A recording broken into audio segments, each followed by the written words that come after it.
Namo tassa bhagavato arahato samma sambuddhassa.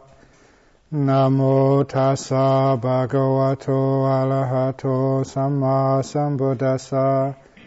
Namo tassa bhagavato arahato samma sambuddhassa. Buddhaṃ dhammāṃ saṅghāṃ namasāmi. As we practice during a period of retreat, we'll always come across difficulties and obstacles. And that's what they say is par for the course. We can expect those obstacles to come up. But it's important to know some of these obstacles so that we can not only anticipate them but also sidestep them. The path to enlightenment is very well mapped out for us. It seems so clear, but very often that we make little progress and we don't gain those deep states of meditation, we don't gain the great insights which are based on those deep states of meditation. And we really want to find out why. As I've sat here and said before, it's not so much a fault of you. There is no one inside there. It's just a fault, as it were, of not understanding what the obstacles are, not really paying attention to the path, and mindfully recollecting that path throughout the day. And because of that, we can waste so much time. We can waste all of the retreat period. We can waste all of our lives. We can waste many lives thinking that we're practicing, when in fact we're not doing that which creates the causes for the path to emerge. So it's important to actually to know what the obstacles are. And of course those obstacles are the overly concern for this body, and that overly concern for the senses, overly concern for thinking. These are three major obstacles here, which I want to deal with first of all. The overly concern for the body is the concern about sleeping enough, eating enough, exercising enough, or whatever else it is that takes up so much time looking after this thing we call the body. It is part of the practice which I learnt under the forest teachers, to sometimes test this body, to go without sleep just to see what happens, or to go without food just to see what happens, or to eat food and see what happens, and to sleep to see what happens, and to find out exactly what this body can contribute to the practice of the path, and how it can hinder the practice of the path. This body is a vehicle in this lifetime, and it can be used properly. This is its whole purpose of having a body, having a birth in the human realm, is to provide a means to practice and to realize the Dhamma. But only if we use this body properly.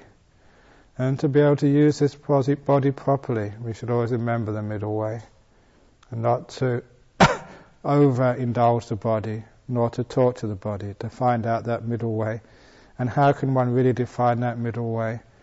It's only just by the simile of the lute in the story of Sona, only when it's just tightened enough, not too much, not too little, so it makes a good sound. What does it mean by making a good sound? Only so that one can gain that peace, that inner happiness, that mindfulness, that wakefulness throughout the day as long as possible. That sound which is not felt so much in the body, but so much more felt in the mind.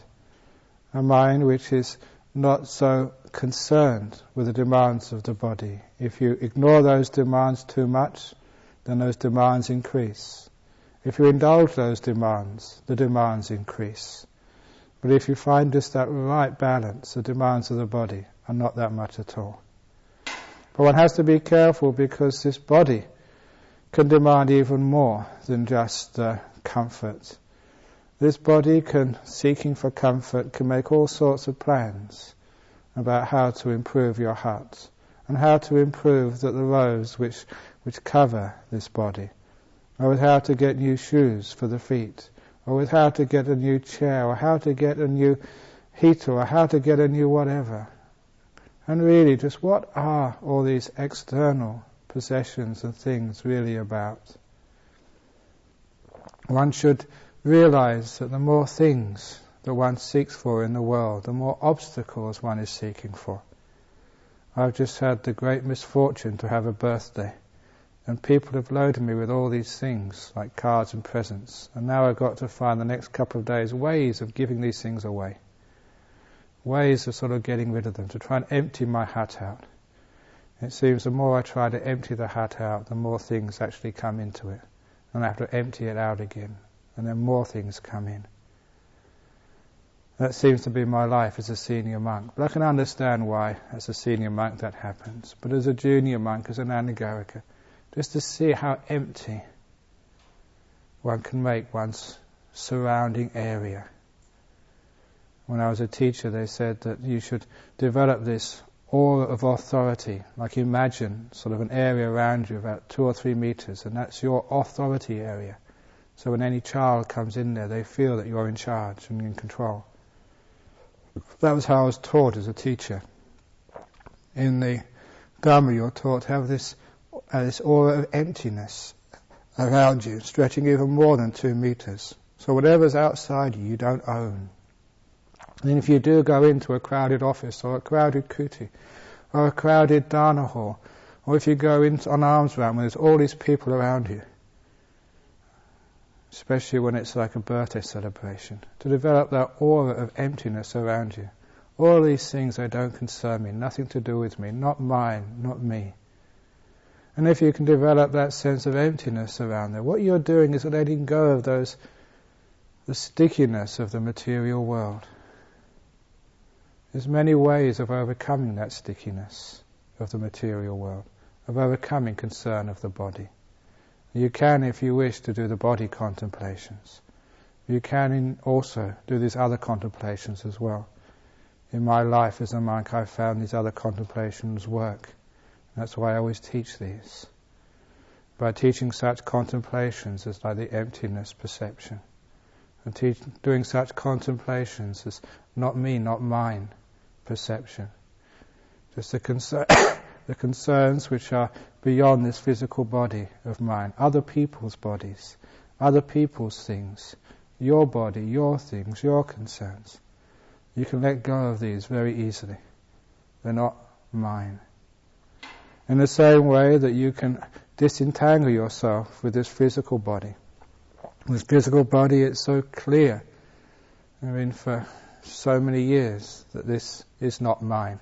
This is just a shell in which that which you call the mind lives for temporarily. And it's so easy. You've seen so many deaths, seen so many people getting sick. And you've seen the results of road accidents. And it's so clear that this is nothing to do with you. And so those sorts of contemplations, it gets rid of this concern for the physical body. That's the whole purpose of this, the concern for your own physical body, the concern for other physical bodies. So that you're not really concerned at all about attracting another body. In fact, you're not even concerned about this body. When you see the truth of bodies, it should give rise to nibbida. This nibbida is that the revulsion, the repulsion, the lack of concern, just as it were the same as, quite frankly, when it's like a birthday celebration. You go through with it reluctantly. Even like interviews, you do it reluctantly. Giving a talk, you do it reluctantly. You'd rather just be by yourself, alone in your hut. You're doing abbot business reluctantly. It's a duty. If I can't get out of it, then you have to do it, so make the most of it. But this is all like using nibbida towards all these things. This nibbida can come through faith that this is the way taught by the Aryas. Faith that this is what you read in the sutras, what we just chanted in the Anattalakkhana Sutta, that the person who sees things as they truly are, that all of these 5 khandhas, the 5 khandhas, the body and the mind, all of the senses, not just the sense objects, but that which experiences those sense objects, the sense bases, and the consciousness which comes up as a result of their coming together. But all of these things one feels nibbida towards, and one sees them as nothing to do with you, just like a thorn, like a boil, like a red-hot iron which torturers use, just disturbing you. It's one of the things that you should be able to see, just even a little bit of samadhi. This great thing about the practice of samadhi, which is a great experiment which the scientist does, actually to prove these teachings as true. Samadhi, the way of letting go of these burdens and seeing what happens when they're not there. Seeing what happens when the sense bases start to disappear. See what happens when the khandhas start to disappear. There's this great experiment which actually proves the teachings of the Buddha for you as your own experience. But in particular teaches you that so this body is nothing to do with you. You can go through a super practice, but that won't fulfill the release of the mind from the body. It will weaken the attraction to the body.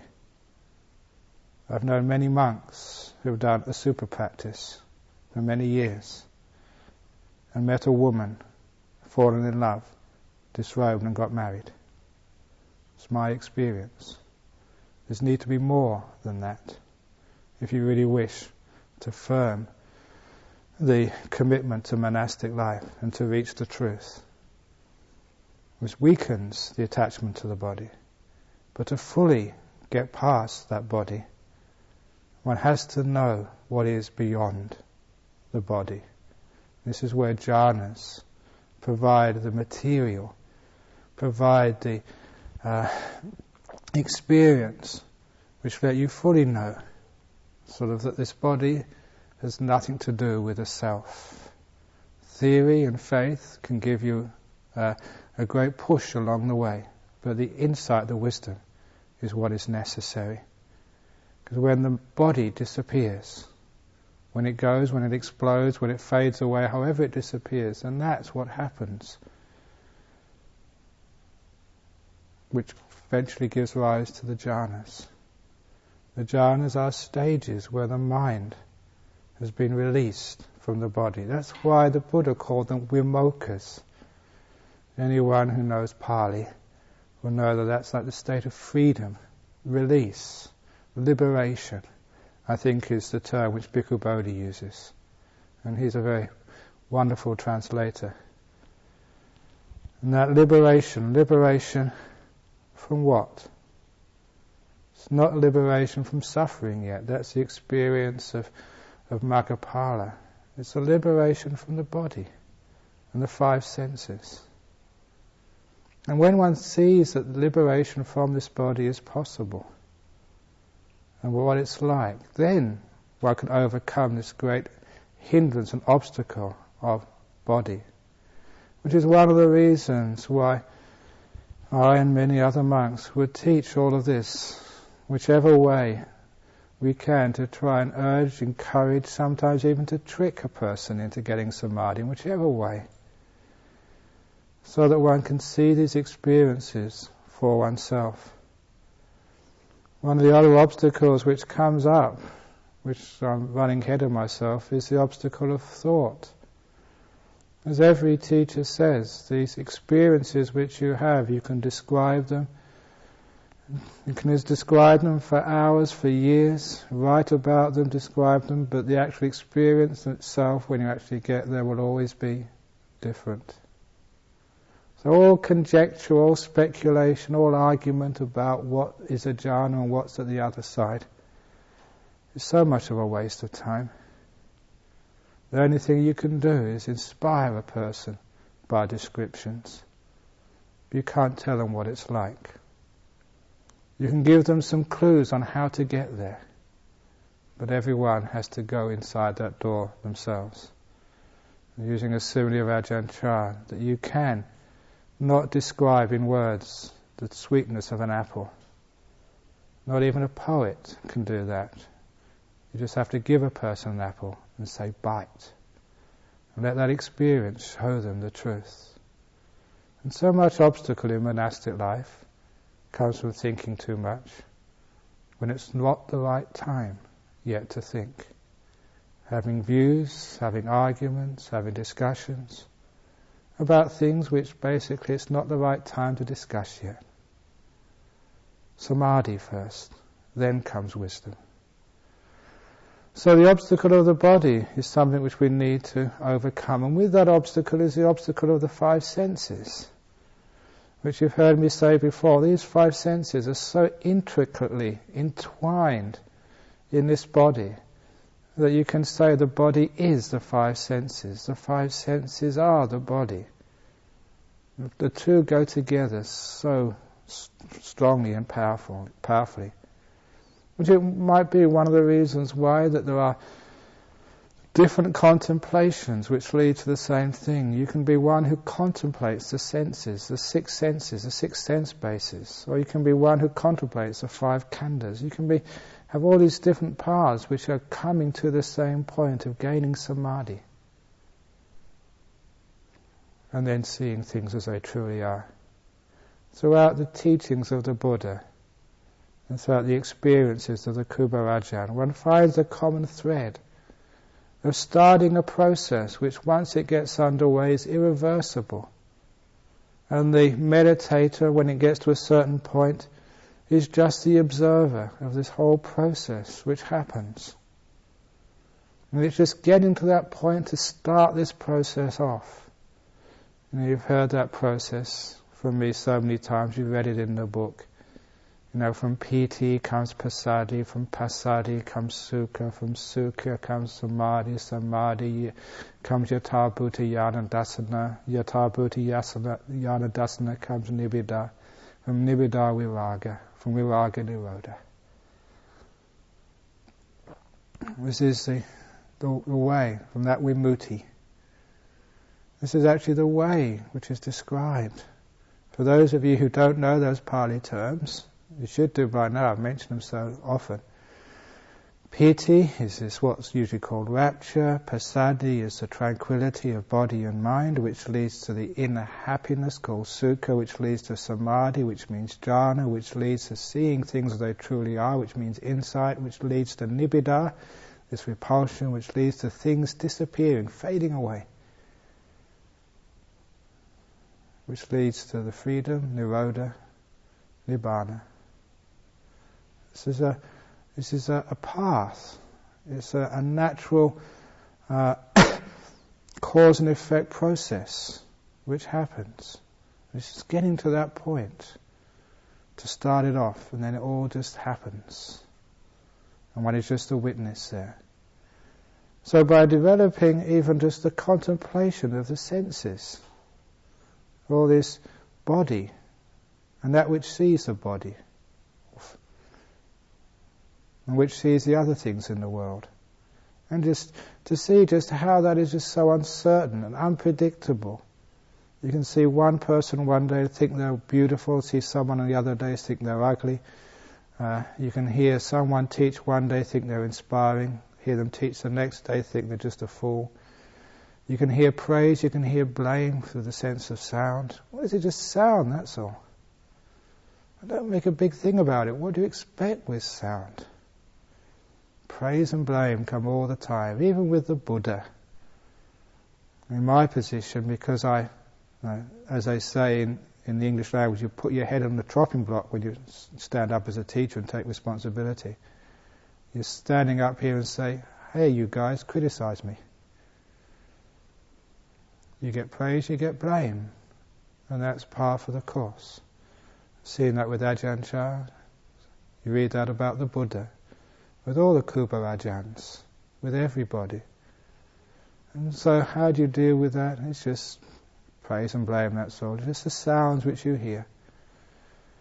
Here in the Anattalakhana Sutta, you just said that just all Vedana is impermanent. Whatever arises has these three types of Vedana. It's either pleasant, unpleasant, or neutral. And that's just the way of things. You can't have just pleasant without the others. What that actually does, it shows you this body, the pain and the pleasure, the pleasantness and the unpleasantness, what you agree with, what you disagree with, what's agreeable and what's disagreeable, to the sense of touch, to the sense of feeling, bodily feeling, to sound, to smell, to taste. That's all beyond your control. If you're born, you're going to hear many things you don't like. You're going to hear many things which inspire you. Please don't be excited by either. These are obstacles to you. The point is, in this path, we should not be just encouraging what we like to hear, or discouraging what we don't want to hear, but letting go of both. Letting go means disengaging, getting nibbida to what people say, getting nibbida to what you see, getting nibbida to what you feel with the body, with what you taste and what you smell. 5 senses especially, getting nibbida towards those. So it means that whatever we hear, whatever we see, whatever we feel in the body, whatever we taste or smell, it never lingers. It never, as the words in the sutta say, it never invades the mind and remains. What it means is you don't carry around with you the experiences of the day. You don't even carry around, what happened in the Dhamma hall, back to your huts. You don't even carry it outside the door. All this 5 sense world, you see it as it truly is. And that gives the result of equivalent of body contemplation. That is body contemplation. Because it performs the same effect of abandoning this infatuation and concern with this body and 5 senses. It allows the mind to be released from this. And by doing that contemplation, what it realizes is that when one sits down to meditate, when one walks on the path or whatever, the mind inclines away from that world. You all know that in Buddhism, the Tiloka, the 3 worlds, Kamaloka, Rupaloka and Arupaloka. Kamaloka is the world of bodies and 5 senses. It embraces the hell realms, the animal realms, Peta realms. It embraces the realms of human beings and animals. It embraces the realms of the devas. For most beings, that's all they know. For most beings, that's all they aspire to, just to travel to the higher levels of Kamaloka. Never even knowing that there's 2 more whole worlds. And why did the Buddha split these up in this way? Because Rupaloka, the world of the jhanas, is just so different to the realm of the 5 senses. And Arupaloka is different again. It is a different universe. Completely different types of consciousness. The experience is that different that there's a huge gap between these worlds. And so to get to those worlds is we have to leave behind everything we've known, everything we've understood, everything we've thought about. That's why this thinking becomes an obstacle to our emergence from one world into another, into gaining the samadhi which can know those worlds. Not only the attachment to our body and to the 5 senses, but all these thoughts are thoughts which are intricately concerned with the body and with the 5 senses. If you just contemplate the thoughts, and just what are they thinking about? Even those which you conceive of as as Dhamma, a lot of those Dhammas are just worldly things. They're concerned with ideas, with thoughts, with names, which are really just part of this 5 sense world and body again. Even the language which we use is built up of the experiences of this world, of Kamaloka. And because we're not just attached to the world, but we're attached to that language as well, we can't move beyond that language. That's one of the reasons why we can't gain the passage into the jhanas. So often along the way we're having a commentary, and we believe in that commentary, and we trust in that commentary, and that commentary just hasn't got the language to allow us to go deeper. It actually literally stops us. The words, the thoughts, the struggle for understanding of where we're at in these deeper stages of the meditation actually hinders us. That's why that I encourage the practice of meditation to be done without contemplation at the beginning and in the middle, and to leave all contemplation to the very end, the last few minutes, when one emerges from whatever state one has been in and is about to come out of the meditation, to spend those last few minutes, like I was taught in science. Whenever one does an experiment, one does not make conclusions until all the data is in, until you've got all the readings. You put all the dots on the graph. Don't extrapolate until all the dots are in, because extrapolating with only half of the readings, what that actually does, you get this nice curve or a straight line, and all the other readings which don't fit in, you either discard as anomalies, or you fudge them. You bend the results to fit your theory. And so much bad science happens that way, and so much bad practice happens that way.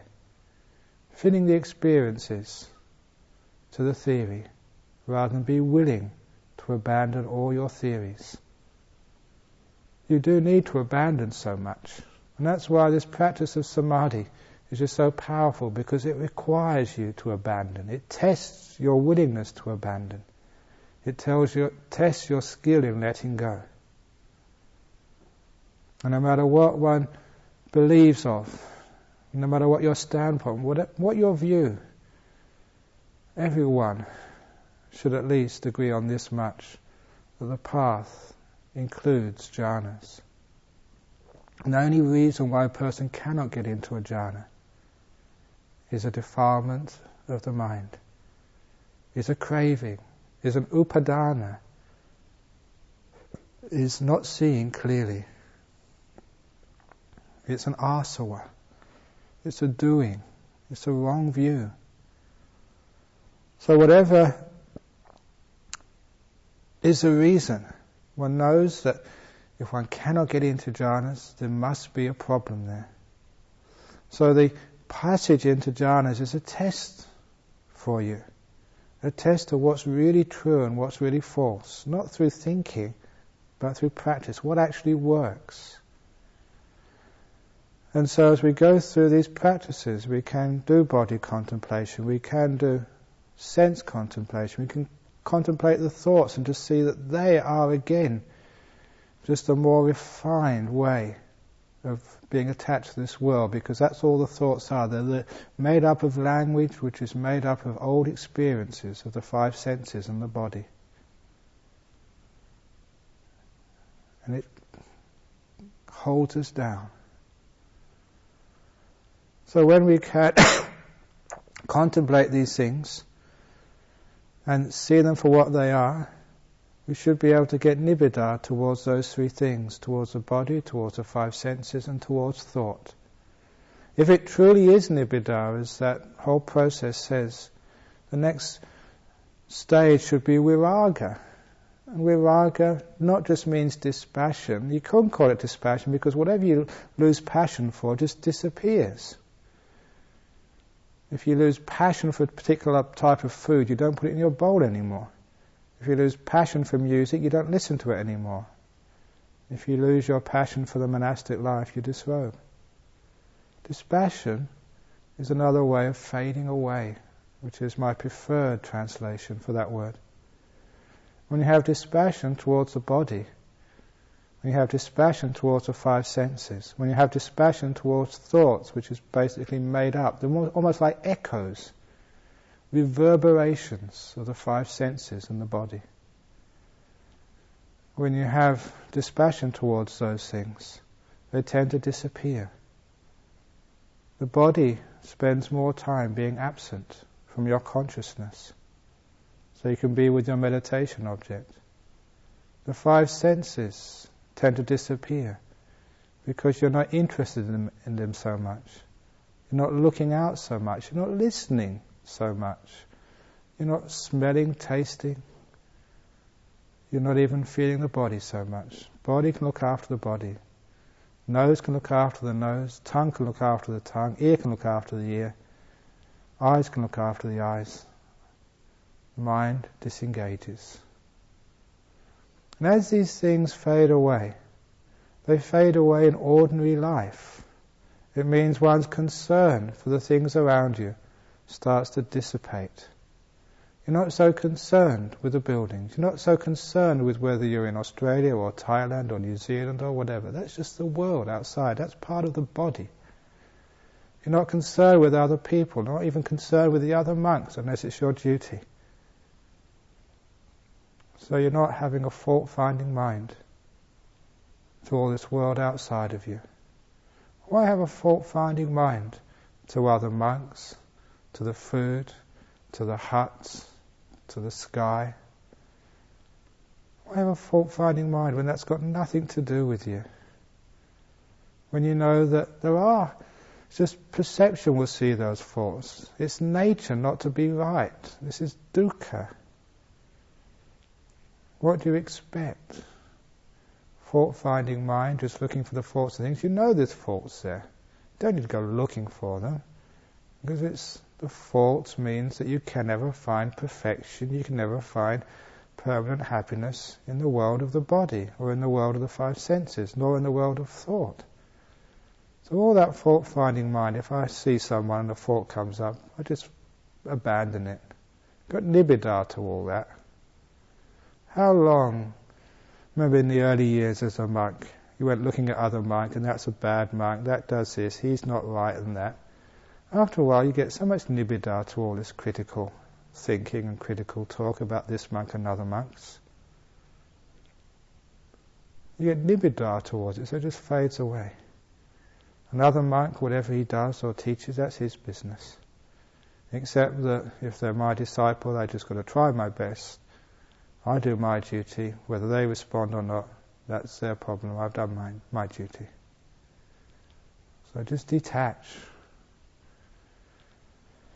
Through that detachment, the things fade away. I always notice the more you go into the retreat period, the more I disengage. The less of an abbot I become, just the more of a recluse I become the longer the retreat goes. And sometimes when you sort of get into deep samadhi, you just basically, please excuse me, couldn't give a damn about the monastery, about the Buddhist society, about other monks.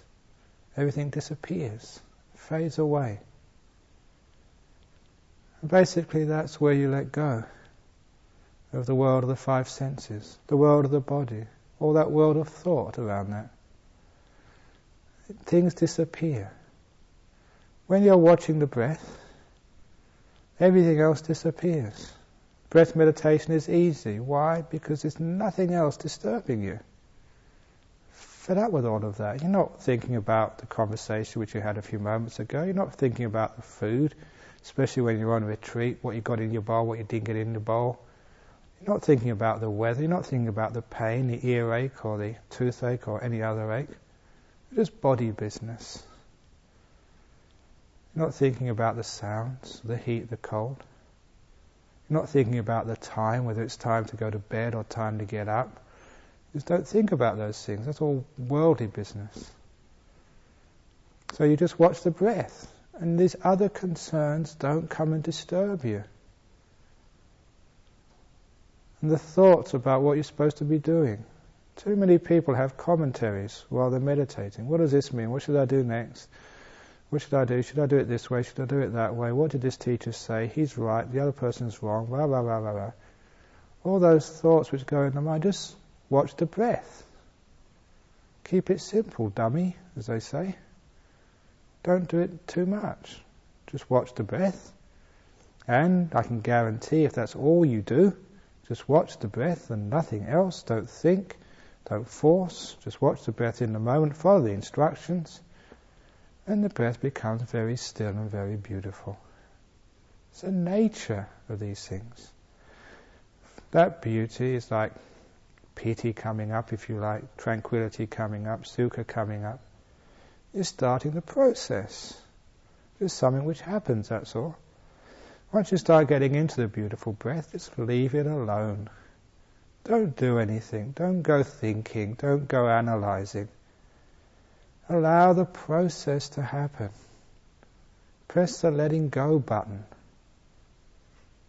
If you can press that letting go button, you know where it is after a while, then the whole process just flows on. If it doesn't flow on, you're holding on to the doing button, the lever of control, the lever of me, mine, my meditation, my ideas, my body, my thoughts, my senses. That's what stops you getting into jhana. Concern for kama loka, the world of the five senses, the world of the body, other people's body, the world of kutis, the world of letters, the world of sounds, the world of ideas. That's all that kama loka business. So just watch the breath. When any of these obstacles come up, know them as obstacles. Know their dangers. They stop you being released.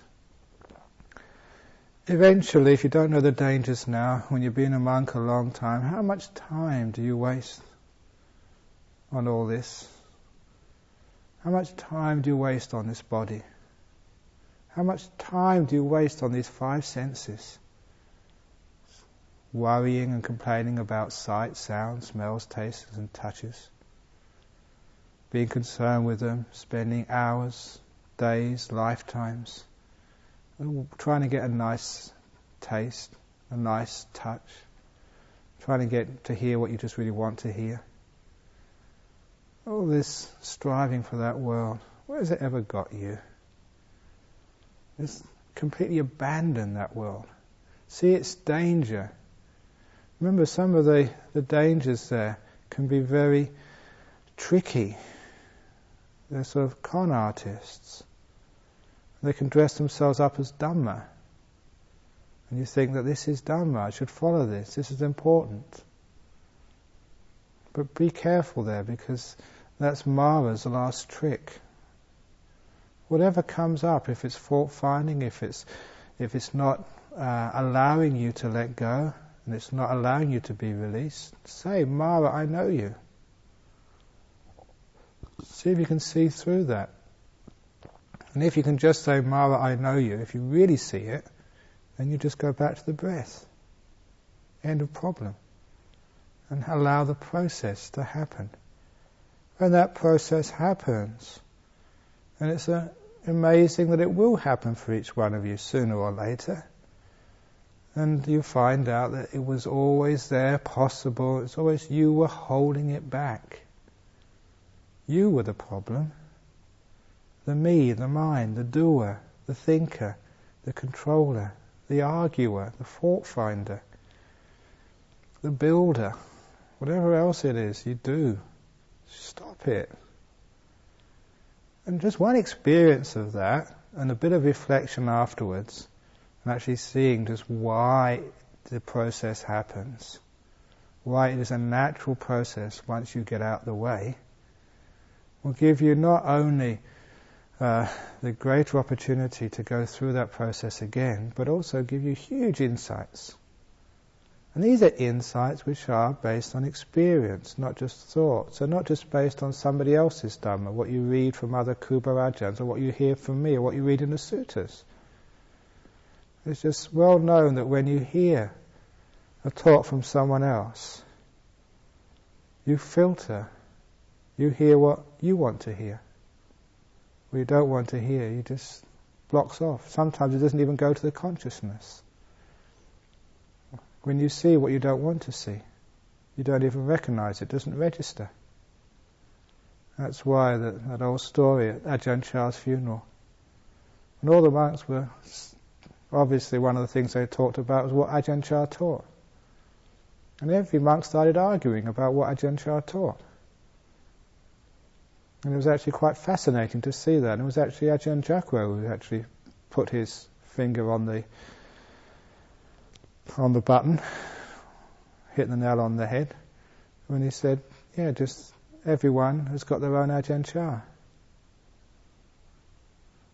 You know, what you heard. And it's amazing, you could be listening to the same talk. You can read the same book. And you'd see two different Ajahn Chahs. You'd hear different things. That's what perception is like.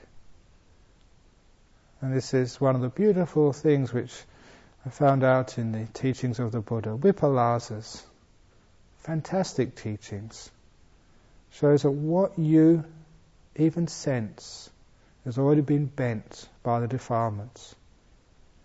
You don't hear what's there, you hear what you want to hear. You see what you want to see. You experience what you want to experience.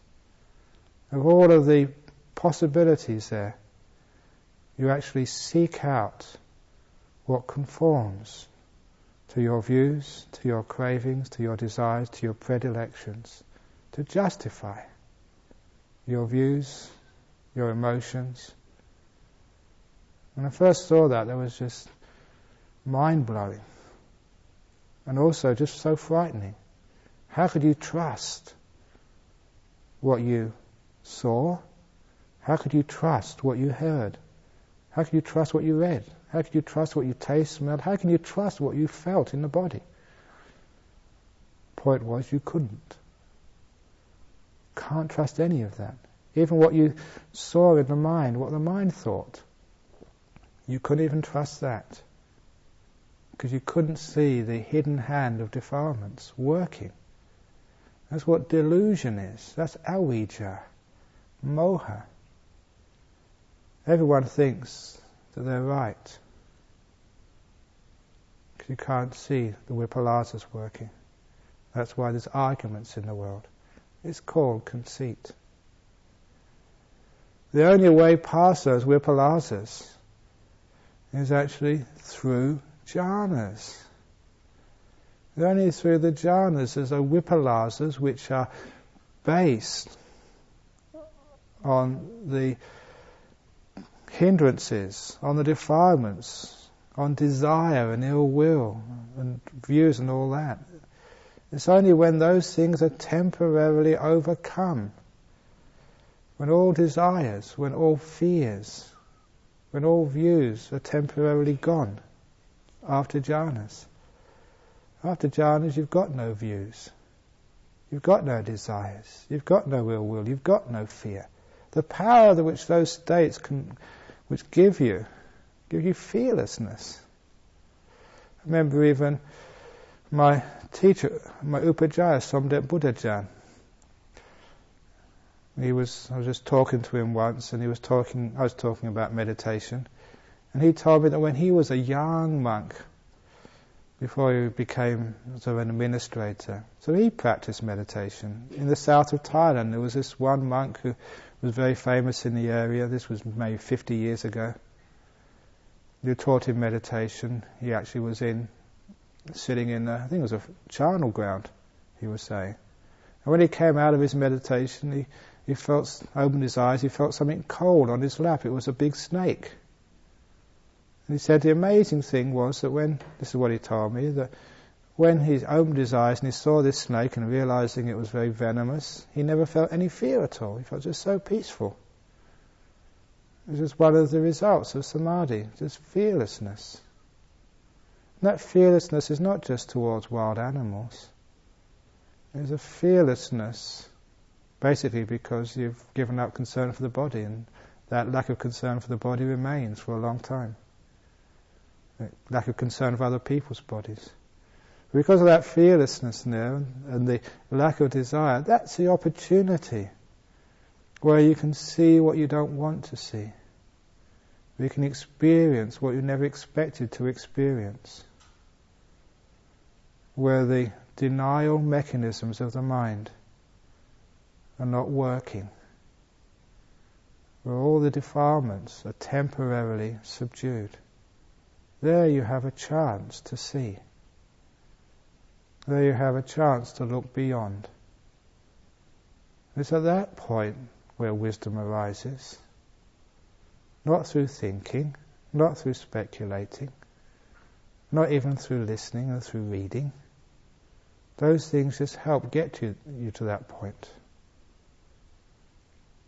Once one is there, then one has an opportunity to have a clear look, clear of the hindrances, clear of the defilements, clear the vipalasas. You have a chance to have a look at what this body and mind is, what these sense bases are, what the sense activities are, what this doer is, what consciousness is, what mind is.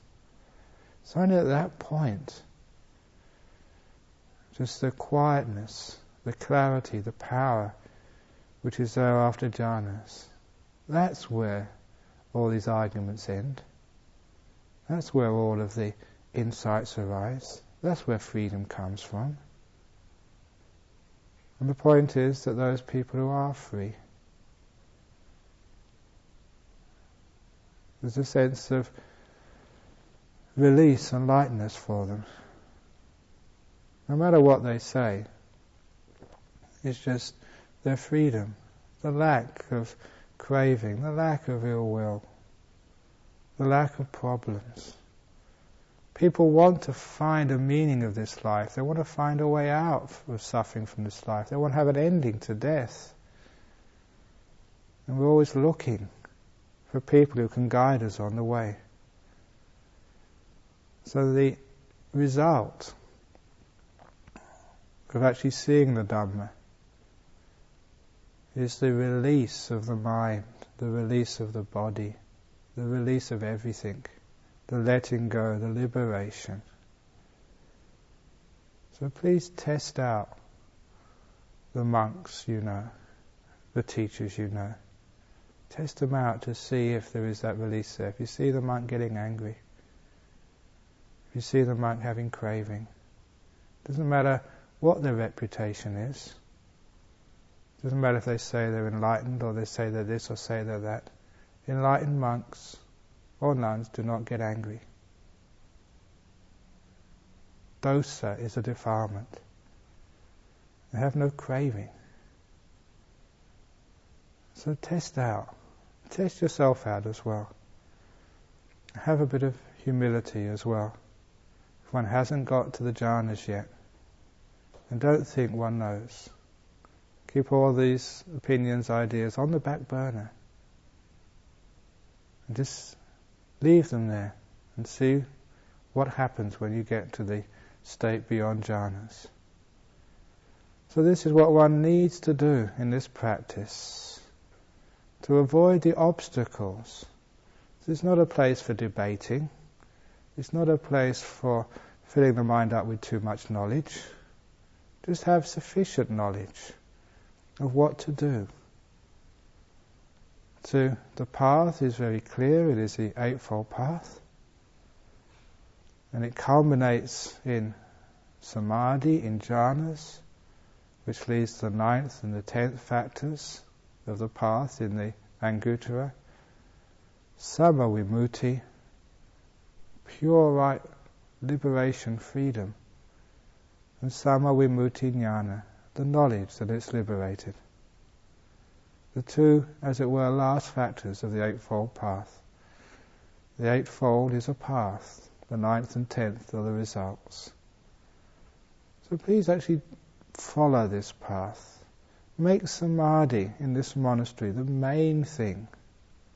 Whatever else you do in this monastery, see if it is supportive of samadhi.